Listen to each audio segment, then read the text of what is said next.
60টি বর্জনীয়র 1 number, বিলম্বে ইফতার করবেন না কখনো। 1 নাম্বার, দেরি করে ইফতার করা নিষিদ্ধ। ইহুদিরা দেরি করে ইফতার করে। লা ইয়াজালুন নাসু আলা খাইরিন মা আজ্জালুল ফিতরা।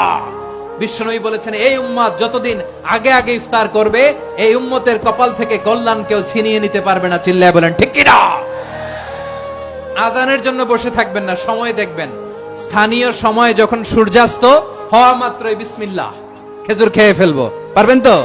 2 নাম্বার, রমাদানের পবিত্রতা বজায় রাখবো। কোনো তর্ক বিতর্ক অশ্লীলতায় আমরা জড়াবো না, ঝগড়া করবো না, সরাসরিও না, ফেসবুকেও না। করবেন? কেউ গালি দিলে বলবেন ইন্নী ইমরুউন সায়েম, আমি রোজাদার। আল্লাহর হাবিব শিখিয়েছেন, কেউ যদি তোমার গালি দেয়, কটু কথা বলে, অশ্লীল কথা বলে, রমজানে তুমিও বলতে পারবে না। তুমি বলতে পারবা ইন্নী ইমরুউন সায়েম, আমি রোজাদার। আজকে থেকে নিয়ত করেন, রমজানে কেউ গালি দিলে আপনি একটা গালি দিবেন নাকি? কি বলবেন? রোজাদার, রমজানের পবিত্রতা আমি ভঙ্গ করতে পারবো না। অশ্লীল নাটক সিনেমা আমরা দেখবো না। ব্যাড হ্যাবিট থাকলে রমাদানে এটা ছাড়ার মহা সুযোগ। স্মোকিং এর অভ্যাস আছে অনেকের, ঠিক কিনা? যদি কারো থাকে, কে করে হাত তোলালাম না আমি। এই রমাদানে এই স্মোকিং হ্যাবিট থেকে আমরা বেরিয়ে আসবো, ঠিক কিনা বলেন?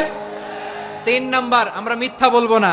বিশ্বনবী বলেন, মানলাম ইয়াদা কাওলা যুরি ওয়াল আমালা বিহি ফালাইসা লিল্লাহি হাজাতুন ফি আইয়াদা